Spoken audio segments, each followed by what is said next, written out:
दोस्तों, हमारे चैनल को सब्सक्राइब करने के लिए आप सब्सक्राइब के इस रेड बटन को ऐसे दबाएं और फिर सबसे पहले हमारी वीडियो प्राप्त करने के लिए इस बेल आइकन को ऐसे दबाएं। वेलकम दोस्तों, बालाजी ऑनलाइन क्लासेस आपका एक बार फिर से तहे दिल से स्वागत करता है दोस्तों। तो दोस्तों, आपके जो एग्ज़ाम है सीटेट और यूपी टेट, बिहार टेट और जो शिक्षक भर्ती है राजस्थान में फर्स्ट ग्रेड, सेकंड ग्रेड और मध्य प्रदेश शिक्षक भर्ती, उन सभी के लिए हम साइकोलॉजी के लिए एक बार फिर से आपके लिए वीडियो लेकर आए हैं दोस्तों। बहुत ही बेहतरीन वीडियो है दोस्तों, वीडियो को अंत तक देखते रहिए और प्लीज़ वीडियो यदि पसंद आए तो दोस्तों के साथ, मित्रों के साथ शेयर ज़रूर कीजिएगा और वीडियो को लाइक ज़रूर कीजिएगा। पहला प्रश्न है हमारा आज का, बालक के विकास की दशा कैसी होती है। तो जो बालक के विकास की दशा कैसी होती है, इसका उत्तर है सिर से पैर की ओर। तो जो सिर है, ठीक है, सिर से किसकी तरफ होता है, देखो जैसे जब बच्चे का जन्म होता है तो काफ़ी सिर बड़ा होता है, ठीक है, और पैर छोटे होते हैं, लेकिन जैसे जैसे उसकी उम्र बढ़ती जाती है उसका जो सिर का जो आकार है वो सामान्य होता चला जाता है और पूरा शरीर का विकास होता है। तो इसलिए जो बालक का विकास है वो सिर से पैर की ओर होता है। इसे केंद्र से बाहर की ओर या सामान्य से विशिष्ट की ओर भी बोल सकते हैं। पहले क्वेश्चन में कोई दिक्कत हो तो बोलिए, बालक के विकास की दशा सिर से पैर की तरफ होती है। दूसरा क्वेश्चन है, विश्लेषणात्मक मनोविज्ञान के जनक कौन है। बहुत इंपॉर्टेंट क्वेश्चन है भाई, ये बहुत बार रिपीट हुआ है, ये नहीं बता सकते कितनी बार हुआ है। तो विश्लेषणात्मक मनोविज्ञान के जो जनक है, फादर है, वो है आपके सिगमंड फ्रायड। ये अलग अलग है, सिगमंड अलग है, फ्रायड अलग है, तो सिगमंड फ्रायड है। क्लियर है, इस तरीके से लिख सकते हो आप, सिगमंड फ्रायड, ठीक है, इस तरीके से अलग से याद रखोगे आप। नेक्स्ट है, तूफान की अवस्था किसे कहा जाता है। तो जो किशोरावस्था होती है, एडोलसेंस जो होती है, उसको तूफान की अवस्था कहा जाता है, क्योंकि किशोरावस्था में क्या है, बहुत ज़्यादा उतार चढ़ाव बच्चे के शारीरिक और मानसिक रूप से आते हैं, जिससे बच्चे का जो स्वभाव है वो भी चिड़चिड़ा हो जाता है और वो ऐसे परम सीमा पर पहुंच जाता है कि अपने आप से बड़ा वो किसी को नहीं समझता। तो ऐसी स्थितियों में पहुंच जाता है। इसलिए जो तूफान की अवस्था है वो किशोरावस्था को कहा गया है। तो और जो तूफान की अवस्था है किशोरावस्था को किसने कहा है, स्टेनले हॉल ने कहा है। किसने कहा है, स्टेनले हॉल ने किशोरावस्था को किस प्रकार की अवस्था कहा है, तूफान की अवस्था कहा है। क्लियर है दोस्तों। नेक्स्ट क्वेश्चन देखते हैं, नैतिक विकास का सिद्धांत किसने दिया। तो कोहलबर्ग ने नैतिक विकास का सिद्धांत दिया था। मूल प्रवृत्ति का सिद्धांत किसने दिया, मूल प्रवृत्ति का सिद्धांत दिया भाई मैकडूगल ने। और मैकडूगल ने कुल कितनी मूल प्रवृत्तियां बताई, 14 मूल प्रवृत्तियां मैकडूगल ने बताई। मूल प्रवृत्ति का सिद्धांत मैकडूगल ने दिया और कुल 14 मूल प्रवृत्तियां बताई। बहुत ही इंपॉर्टेंट क्वेश्चन करा रहा हूं दोस्तों, जब एग्ज़ाम आपका हो जाए, टारगेट 30/30 लेके चल रहा हूं साइकोलॉजी के अंदर। जब एग्ज़ाम तुम्हारा हो जाए तो यदि आपके अच्छे नंबर आए तो प्लीज़ बालाजी ऑनलाइन क्लासेस को आप अपनी जो इच्छा है वो आप गुरु दक्षिणा में आप दे सकते हो। मैं इस बात की गारंटी हूँ, यदि आपके नंबर अच्छे आए तो, ठीक है। नेक्स्ट है, स्वेग क्या है। स्वेग क्या है, मन की उत्तेजित दशा को क्या कहते हैं, स्वेग। जो मन के जो हमारी उत्तेजित दशाएं हैं, जैसे हमें क्रोध आ जाता है, गुस्सा आ जाता है, कभी हमें खुशी होती है, कभी हमें दुख होता है, तो ये क्या है, स्वेग है। इनको क्या बोला जाता है, स्वेग। व्यक्तित्व का 100 सिद्धांत किसने दिया। तो व्यक्तित्व का जो 100 सिद्धांत था वो कार्ल रोजर ने दिया था। कार्ल रोजर ने व्यक्तित्व का 100 सिद्धांत दिया था। 100 सिद्धांत किसने दिया था, कार्ल रोजर ने। कार्ल रोजर ने क्या दिया, 100 सिद्धांत दिया। कैसे भी मर्जी आपसे घुमा के क्वेश्चन पूछ ले, आपको बिल्कुल हड़बड़ाना नहीं है, आपको बड़े स्टिक्सा से इसका उत्तर देना है। नेक्स्ट क्वेश्चन है, सीखने का सिद्धांत किसने दिया। तो सीखने का सिद्धांत किसने दिया भाई, थोरनडाइक ने। सीखने का सिद्धांत किसने दिया, थोरनडाइक ने। नेक्स्ट है 10वां क्वेश्चन, खेल पद्धति के जनक कौन है। तो खेल पद्धति के जनक कौन है, आपके किलपैट्रिक। नेक्स्ट है आपकी होरिस्टिक पद्धति के जनक कौन है, होरिस्टिक पद्धति के जनक आर्मस्ट्रॉन्ग। होरिस्टिक पद्धति के जनक कौन है भाई, आर्मस्ट्रॉन्ग। नेक्स्ट है प्रोजेक्ट पद्धति के जनक कौन है, जॉन डेवी। प्रोजेक्ट पद्धति के जनक कौन है भाई? प्रोजेक्ट मेथड के या प्रोजेक्ट पद्धति के जॉन डेवी। नेक्स्ट है अस्थायी दांत कितने होते हैं? अस्थायी दांत कितने होते हैं भाई? मानव के 20 होते हैं। कितने होते हैं? 20 होते हैं अस्थायी दांत। उसके बाद है शिशु के मस्तिष्क का वजन कितना होता है? लगभग 350 ग्राम। लगभग 350 ग्राम होता है शिशु के मस्तिष्क का वजन। शिशु के मस्तिष्क का वजन होता है 350 ग्राम और अस्थायी दांतों की संख्या कितनी होती है? 20 होती है। नेक्स्ट क्वेश्चन, मनुष्य के मस्तिष्क का वजन कितना होता है? 1400 ग्राम। 1400 ग्राम होता है। देखो बच्चे का कितना होता है? 350 ग्राम और मनुष्य का कितना होता है? 1450 ग्राम। दोनों जो है आप दोनों के दोनों बातों को आप अच्छे से याद रखोगे, इनको फैक्ट्स को। नेक्स्ट है जीन पियाजे ने जिनेवा में किसकी स्थापना की? तो जीन लेबोरेटरी स्कूल की स्थापना की जिसमें उन्होंने मनोविज्ञान के कई प्रयोग किए। तो जीन पियाजे ने, देखो जी से जीन पियाजे और जी से क्या बना? जिनेवा। ठीक है, तो लेबोरेटरी स्कूल की स्थापना की उन्होंने जिनेवा के अंदर और वहाँ पर उसने कई मनोवैज्ञानिक प्रयोग किए। नेक्स्ट है जीन पियाजे द्वारा रचित पुस्तक का नाम क्या था? The language and thought of the child. The language and thought of the child इनकी पुस्तक थी, जो इन्होंने कब लिखी? 1923 में। The language and thought of the child Jean पियाजे द्वारा रचित पुस्तक है the language and thought of the child. Thought of the child, clear है? The language and thought of the child. The language and thought of the child किसकी पुस्तक है? Gene पियाजे की है। कब लिखी? 1923 में लिखी। कब लिखी भाई? 1923 में लिखी। क्लियर है? नेक्स्ट क्वेश्चन देख लेते हैं। जीन पियाजे ने संज्ञानात्मक विकास को ध्यान में रखते हुए बालक की कितनी अवस्था बताई? तो जीन पियाजे ने संज्ञानात्मक विकास को ध्यान में रखते हुए बालक की कुल अवस्थाएं बताई हैं भाई 4। देखो जीन पियाजे ने संज्ञानात्मक विकास का सिद्धांत दिया, पहली बात तो ये याद रखोगे। दूसरी बात, जीन पियाजे ने संज्ञानात्मक विकास बच्चे का देखते हुए बच्चे की 4 अवस्थाएं बताई। कितनी अवस्थाएं बताई? कई बार तो डायरेक्ट यही पूछ लेता कि कितनी, 1 2 3 4, तो कितनी? 4। अब वो चारों कौन कौन सी है, एक बार उन पे नज़र लगा लेते हैं।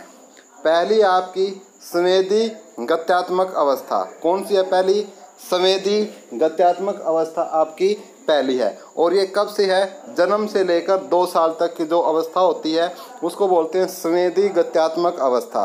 संवेदी गत्यात्मक अवस्था कब से कब तक होती है भाई? नोट करिए, 0 से 2 साल तक होती है। तो हमने आपको पहली अवस्था बताई, आपको संवेदी गत्यात्मक अवस्था जो जन्म से 2 साल तक होती है। दूसरी होती है पुरुष क्रियात्मक अवस्था। कौन सी होती है दूसरी? पुरुष क्रियात्मक अवस्था, और ये होती है आपकी 2 से 7 साल के। नेक्स्ट स्टेज जो हम आपको बता रहे हैं पुरुष क्रियात्मक अवस्था का हम जिक्र कर चुके हैं। तीसरी है ठोस या मूर्त क्रियात्मक अवस्था। जो तीसरी अवस्था बताई गई है वो आपकी ठोस या मूर्त क्रियात्मक अवस्था, जो होती है आपकी 7 से 11 वर्ष तक के बच्चों की। नेक्स्ट चौथी अवस्था बताई जीन पियाजे ने औपचारिक क्रियात्मक अवस्था। तो जो औपचारिक थी वो कहाँ से क्या तक थी? 11 से 18 वर्ष। तो इस प्रकार से बच्चे के जो संज्ञानात्मक विकास की जो अवस्थाएं हैं जीन पियाजे ने 4 बताई है। पहली संवेदी गत्यात्मक अवस्था 0 से 2 साल की। दूसरी पुरुष क्रियात्मक अवस्था 2 से 7 साल की। तीसरी ठोस मूर्त क्रियात्मक अवस्था 7 से 11 साल की। और जो फोर्थ बताई इन्होंने औपचारिक क्रियात्मक अवस्था 11 से 18 साल के लिए। तो ये कुल मिलाकर 4 अवस्थाएं जीन पियाजे ने बताई बच्चे के संज्ञानात्मक विकास के लिए। संवेदी गत्यात्मक अवस्था, पुरुष क्रियात्मक अवस्था, ठोस या मूर्त क्रियात्मक अवस्था और औपचारिक क्रियात्मक अवस्था। तो हम इसको एक एक के साथ हम आप के साथ डिस्कस कर चुके हैं। नेक्स्ट है संवेदी गत्यात्मक अवस्था को और किस नाम से जाना जाता है? तो संवेदी गत्यात्मक अवस्था को जाना जाता है इंद्रिय जनित ज्ञान की अवस्था। इंद्रिय जन ज्ञान की अवस्था के नाम से भी जाना जाता है संवेदी गत्यात्मक अवस्था को। नेक्स्ट है अधिगम अंतरण से क्या तात्पर्य है? किसी पूर्व ज्ञान के आधार पर नए ज्ञान को सीखना ही क्या है, अधिगम अंतरण कहलाता है। जैसे हमें कोई पहले ज्ञान है और हम उसी नॉलेज का प्रयोग करते हुए हम कोई नया नॉलेज ले रहे हैं, कुछ नया अधिगम कुछ सीख रहे हैं, उसको बोलते हैं अधिगम अंतरण या अधिगम स्थानांतरण भी बोलते हैं उसको। जैसे फॉर एग्जांपल आप साइकिल चलाना आता है आपको और आप उसी से क्या है स्कूटर चलाना सीख जाते हैं, तो इसको बोलते हैं अधिगम अंतरण या अधिगम स्थानांतरण। क्लियर है? तो जो अधिगम स्थानांतरण है वो कितने प्रकार के होते हैं, ये काफ़ी इम्पोर्टेंट है। अधिगम जो अंतरण है या अधिगम स्थानांतरण है वो 3 प्रकार के होते हैं। एक तो होता है धनात्मक स्थानांतरण, दूसरा होता है शून्य स्थानांतरण और तीसरा होता है ऋणात्मक स्थानांतरण। तो अब इनके बारे में हम देखते हैं कि धनात्मक स्थानांतरण होता है कि जैसे आपने कुछ पहले काम सीख रखा है और वो काम आपको सीखा हुआ काम जो आगे आप काम कर रहे हो उसमें हेल्प करें। जैसे आपने साइकिल चलाना आता है और आपने स्कूटी चलाना सीख ली। शून्य अंतरण होता है कि आपका जो पहले का ज्ञान है और आगे जब आप काम कर रहे हो उसमें कोई काम नहीं आता, वो शून्य स्थानांतरण है आपका अधिगम का। ऋणात्मक ये होता है कि आपने जो पहले सीख रखा है वो आगे आने वाले कामों में आपके लिए क्या है, बाधक बने, तो वो क्या है, ऋणात्मक अंतरण कहलाता है, ऋणात्मक स्थानांतरण कहलाता है। क्लियर है दोस्तों? 3 प्रकार के अधिगम स्थानांतरण होते हैं, धनात्मक, शून्य और ऋणात्मक। नेक्स्ट है क्वेश्चन आपका, धनात्मक स्थानांतरण कितने प्रकार का होता है? तो धनात्मक स्थानांतरण फिर 3 प्रकार का होता है, क्षैतिज समानांतर, ऊर्ध्व और द्विपार्श्विक। आपको नाम ही याद रखने हैं, काफ़ी है। तो धनात्मक स्थानांतरण है वो 3 प्रकार का होता है। एक होता है क्षैतिज समानांतर, एक होता है ऊर्ध्व यानी जिसे लंबवत बोलते हैं, तीसरा होता है द्विपार्श्विक। क्लियर है? उसके बाद 23वां क्वेश्चन देखते हैं, गणित संबंधी विकार को क्या कहते हैं? तो गणित संबंधी यदि किसी बच्चे में विकार पाया जाता है उसको बोला जाता है डिसकैलकुलिया। क्या बोलते हैं उसको? डिसकैलकुलिया बोलते हैं। गणित संबंधी विकार को क्या बोलते हैं? डिसकैलकुलिया। पढ़ने संबंधी विकार को बोलते हैं डिसलेक्सिया। पढ़ने संबंधी विकार हो तो उसको क्या बोलते हैं? डिसलेक्सिया। पढ़ने संबंधी विकार को क्या बोलते हैं? डिसलेक्सिया। और यदि लिखने संबंधी हो तो उसको डिस्ग्राफिया। देखो एक बार तीनों को एक साथ देखते हैं, गणित संबंधी हो तो डिसकैलकुलिया, पढ़ने संबंधी हो तो डिसलेक्सिया और लिखने संबंधी हो तो डिसग्राफिया। गणित संबंधी देखो हर बार ये एग्ज़ाम में आते हैं और बच्चे गलत करके आते हैं, इसलिए मैं इनको बार बार आपको मैं चाहता हूँ कि बस इसी वीडियो में यहीं के यहीं आपको ये लर्न हो जाए। गणित संबंधी विकार डिसकैलकुलिया, पढ़ने संबंधी डिसलेक्सिया, लिखने संबंधी डिसग्राफिया। क्लियर है दोस्तों? तीनों के तीनों आपको याद होने चाहिए बहुत ही अच्छे और शानदार तरीके से। नेक्स्ट है, अपने छात्रों को दंडित करने के लिए आप सर्वप्रथम उन्हें समझाएंगे, उसके उपरांत उनके बारे में निर्णय लेंगे। ये नहीं है कि भाई उठाया लट और भाई दैड कर दिया काम, ऐसे नहीं करना है। उनको समझाया जाएगा, उसके उपरांत रीज़न पूछे जाएंगे, तत्पश्चात आप निर्णय लेंगे बच्चों के क्या करना है। नेक्स्ट 27वां क्वेश्चन है, जब आप कक्षा में शिक्षण करते हैं तो कक्षा में खालिस्तान भी साथ साथ चलना चाहिए। जब आप कक्षा में शिक्षण करते हैं तो खालिस्तान भी अशाब्दिक विचार संप्रेषण। क्या? जब आप कक्षा में शिक्षण कर रहे हो तो कक्षा में जो अशाब्दिक विचार संप्रेषण है वो भी आपका क्या है, साथ साथ चलना चाहिए, जो कि बहुत ही ज़रूरी है। नेक्स्ट है हमारा 28वां क्वेश्चन, शिक्षण के समय विचार संप्रेषण। विचार संप्रेषण समझते हो? Thought communication. ठीक है, थॉट कम्युनिकेशन बोलते हैं। शिक्षण के समय विचार संप्रेषण द्वारा छात्रों पर प्रभाव डाला जा सकता है। किस प्रकार का? मनोवैज्ञानिक प्रभाव बच्चों पर डाला जा सकता है। उनको उस चीज़ के लिए तैयार किया जा सकता है। उनको उस चीज़ के लिए क्या है, तैयार किया जा सकता है। ठीक है दोस्तों, नेक्स्ट क्वेश्चन है हमारा,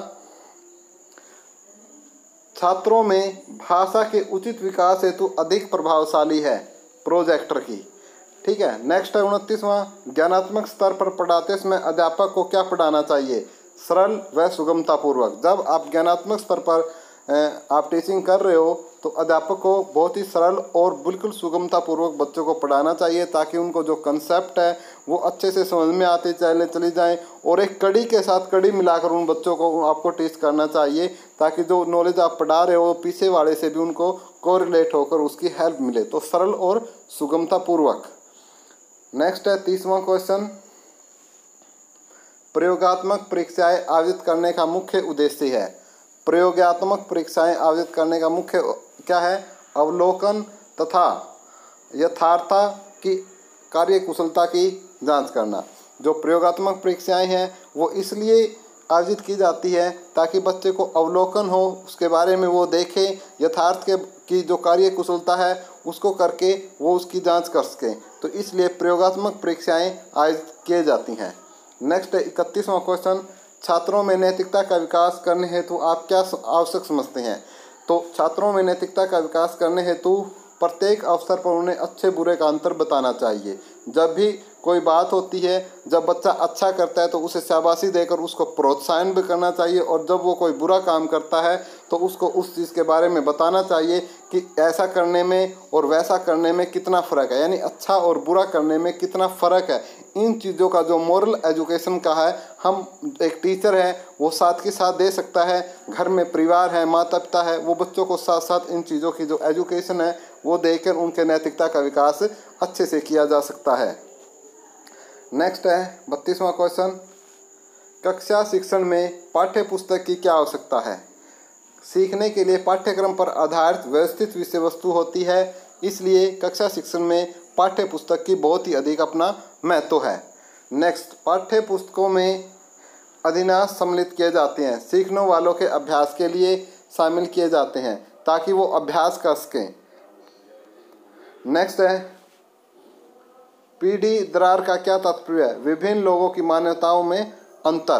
पीढ़ी दरार क्या होती है? विभिन्न लोगों की मान्यताओं में अंतर, कि भाई कुछ लोग क्या है, कुछ अलग चीज़ की मान्यताओं पर विश्वास करते हैं, कुछ अलग, तो उनके बीच का जो डिफरेंस है उसको क्या बोला गया है? पीढ़ी दरार बोला गया है। नेक्स्ट हमारा 35वां क्वेश्चन, व्यवसाय का चयन निर्भर करता है सीखने वाले की कार्यकुशलता और रुचि पर। व्यवसाय का चयन निर्भर करता है कि आप कौन सा व्यवसाय करोगे, तो उस सीखने वाले की कार्यकुशलता कि उसकी कितनी है और उसकी उसमें इंटरेस्ट कितना है, रुचि कितनी है उसकी उस चीज़ पर। नेक्स्ट क्वेश्चन है, मेरा मानना है कि इस प्रकार का यदि क्वेश्चन आए तो शिक्षण व्यवसाय अत्यधिक जिम्मेदारी का कार्य है। इसका आंसर इस प्रकार से यदि आपको ऑप्शन में मिले तो इस प्रकार के आपसे आंसर देना है। ठीक है, कुछ और हो सकता है तो परिस्थिति के अनुसार आपको साइकोलॉजी का प्रयोग करते हुए उस चीज़ का उत्तर देना है। जैसे मेरा मानना है कि शिक्षकों का मुख्य उत्तरदायित्व है विद्यालय के समस्त क्रियाकलापों में अपना सहयोग देना। सिर्फ न केवल एक क्लास ली, टीचिंग करी क्लास में और भागे, लेकिन नहीं, प्रत्येक जो एक्टिविटी होती है स्कूल के अंदर बच्चों की, चाहे वो सांस्कृतिक हो, चाहे वो खेलों से रिलेटेड हो, चाहे वो क्विज प्रतियोगिता, उन सब में क्या है, अपना उत्तरदायित्व निभाना और सहयोग देना ही क्या है, एक शिक्षक का सबसे प्रमुख उत्तरदायित्व होता है। वही एक अच्छा शिक्षक माना जाता है। नेक्स्ट 38वां क्वेश्चन, मैं इस मत से सहमत नहीं हूँ कि समस्त शिक्षकों की प्रतिष्ठा मिट रही है। ठीक है, नेक्स्ट है, ये इस प्रकार के जो क्वेश्चन आपको साइकोलॉजी का प्रयोग करते हुए चारों ऑप्शनों के हिसाब से भी आपको आंसर देने पड़ रहे हैं। ये हमने यहाँ पर एक नमूने के तौर पर आपके लिए कुछ क्वेश्चन डाल दिए हैं। 1913 के प्रपत्र का लक्ष्य था शिक्षा में धन खर्च करना।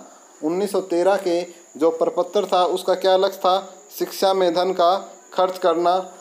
ठीक है, नेक्स्ट है 40वां क्वेश्चन, बालक, ये हम कर चुके हैं कि 40वां क्वेश्चन हम कर चुके हैं, ये दोबारा से कैसे रिपीट हो गए, लेकिन फिर भी इनको रिवाइज कर लेते हैं फटाफट।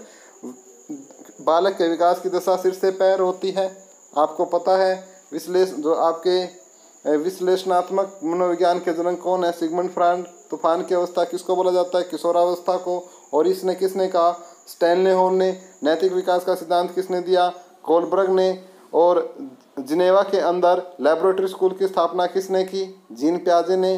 The language and the thought of the child किसने लिखी? जीन प्याजे ने। कब लिखी? 1923 में। The language and thought of the child Jean प्याजे ने ही लिखी थी। तो ये क्वेश्चन हम लगभग आपको करवा चुके हैं। और ये अवस्थाएं हैं, संवेदी अवस्था है, पुरुष क्रियात्मक अवस्था है, ठोस है या मूर्त क्रियात्मक अवस्था है, और औपचारिक क्रियात्मक अवस्था है। 0 से 2 वर्ष तक की होती है संवेदी गत्यात्मक अवस्था, इसको इंद्रिय जनत गामक अवस्था भी बोला जाता है, ये बात भी आप याद रखोगे।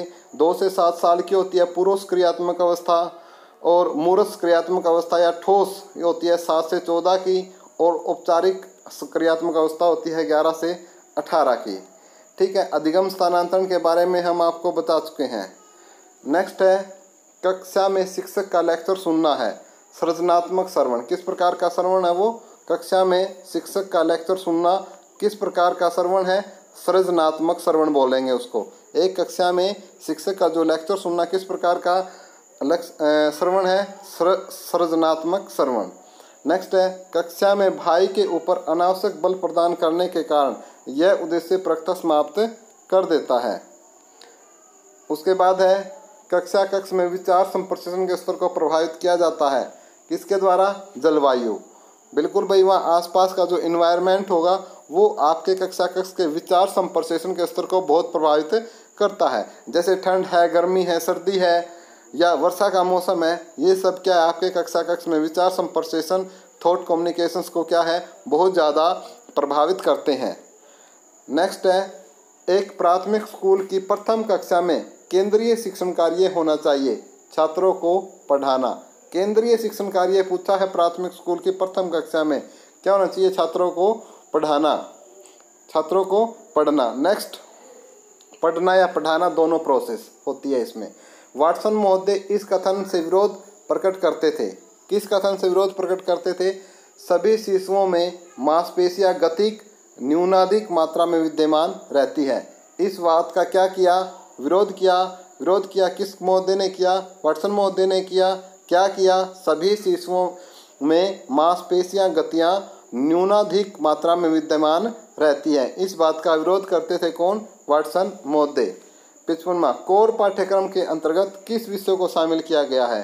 अंग्रेजी और सामाजिक अध्ययन को। कोर पाठ्यक्रम के अंतर्गत किस विषय को शामिल किया गया भाई?